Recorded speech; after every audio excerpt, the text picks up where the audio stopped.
Hi mga ka-PNG, ito po si Boss G, OFW mula sa Papua New Guinea. Magandang araw. Good day po mga ka-PNG, ayan. At nandito pa rin po tayo sa Pilipinas at nasa kaligitnaan pa rin tayo ng ating pagbabakasyon. Pero don't worry, malapit na po tayong bumalik sa Papua New Guinea.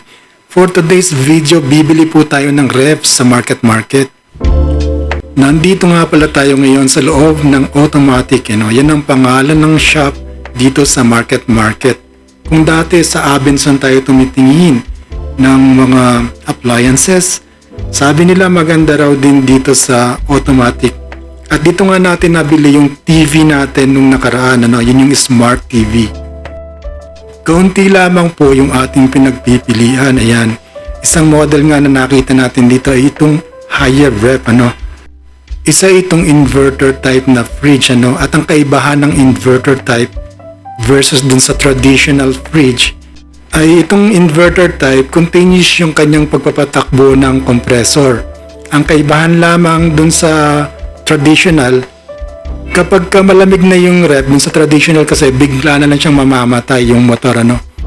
Pag naman medyo uminit na ulit yung ref, yung loob niya, yung temperature sa loob, paanda rin ulit nung traditional na ref yung kanyang makina. At dahil dyan, nagkakaroon ng power surge dun sa pagpapaandar niya ng motor, hihigop ng malakas na kuryente yun parang sa aircon, kaya nga kayo nakakarinig ng parang ugong na malakas dahil yun sa initial na paghatak ng ref ng power. So malakas po yun siyang kumain ng kuryente kapag ka ganun. While dito naman po sa inverter type, although continuous yung kanyang pagpapatakbo ng compressor, mas mabagal po at mas mababa lang yung konsumo ng kuryente niya.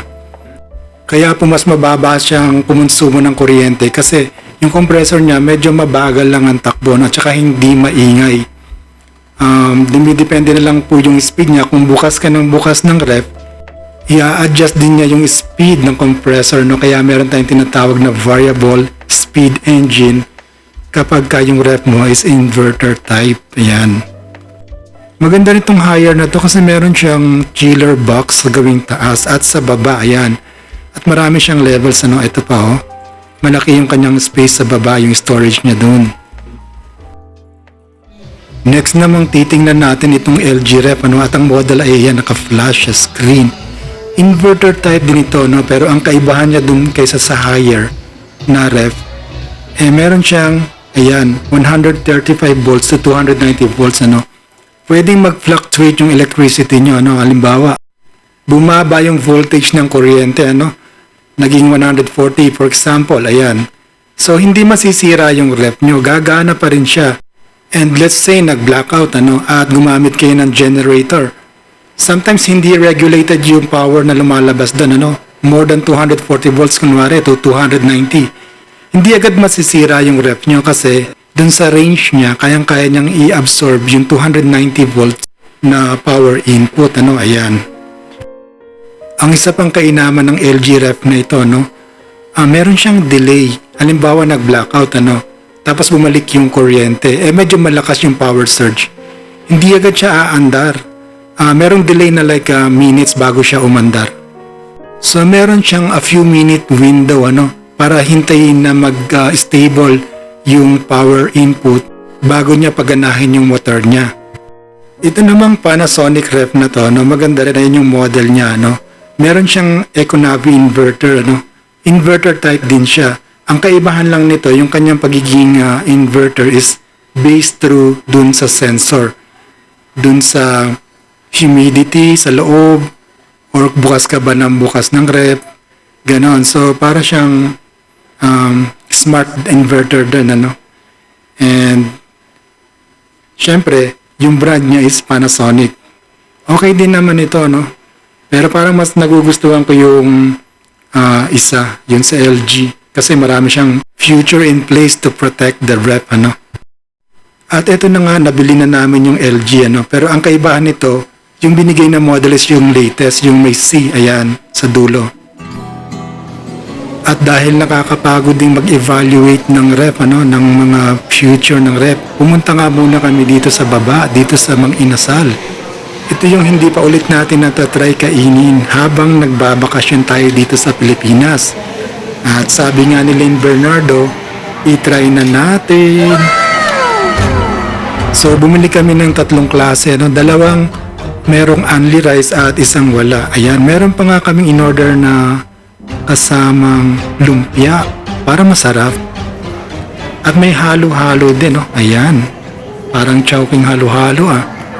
So hinihintay lang natin yung anak natin, ano, para meron tayong kasabay na maghanang kumain. At habang naghihintay nga tayo ay hindi na natin napigilang tikman itong lumpia. Ang sarap ng lumpia nila rito sa Mang Inasal. At ayan nga oh, alam nyo bang ibinalik na nila yung chicken oil dun sa bote.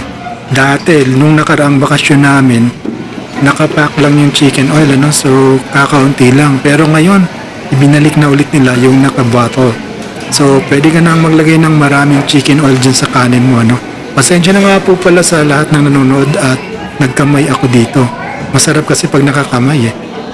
Dumating na nga yung hinihintay natin, ano? At naka-1 rice na kaagad siya. Ayan, tinatawag na namin yung tagabigay ng rice. So, siya na lang ang manghihingi ng rice kasi tapos na kami. Naka-5 rice yata ako. Pero siya, ewan ko lang kung ilan ang mauubos niya. Pero ayan. At mukhang marami yung ilalagay sa plato niya, oh. Oh, 2 yata, oh, 'di ba? Ayan, at naghahanap na kami ng masasakyan pa uwi. Kinabukasan nga ay i-deliver na sa atin itong bagong ref. Ayan. At nakita nyo naman may laman na kaagad dun sa taas sa freezer. At dito naman sa baba, tingnan natin ha. Ayan, wala pang gaanong laman. Ayon sa feedback nila, maganda naman daw yung performance ng ref, ano. Nagtaka lang sila ng una kasi bakit daw parang sira yata kaya napatawag sila sa amin. Bakit daw hindi umuugong at parang hindi umaandar. So ipinaliwanag namin sa kanila na ganyan talaga yung model na yan, ano. Meron siyang delay like 30 minutes yata bago mo maramdaman na malamig na yung loob ng ref. Yun yung part ng protection niya, ano. So, hindi siya sira. After naman ng ilang oras, sabi nila, ang ganda, malamig na malamig yung ref. Siyempre, happy naman kami, ano, kasi napaka-power efficient niya, ano, at makakatipid ka talaga kahit may ref ka na. At yan lang po ang video natin for today, mga ka-PNG, at sana po nakatulong ito sa mga aspiring OFW na pupunta sa Papua New Guinea. Salamat po sa panonood. Goodbye.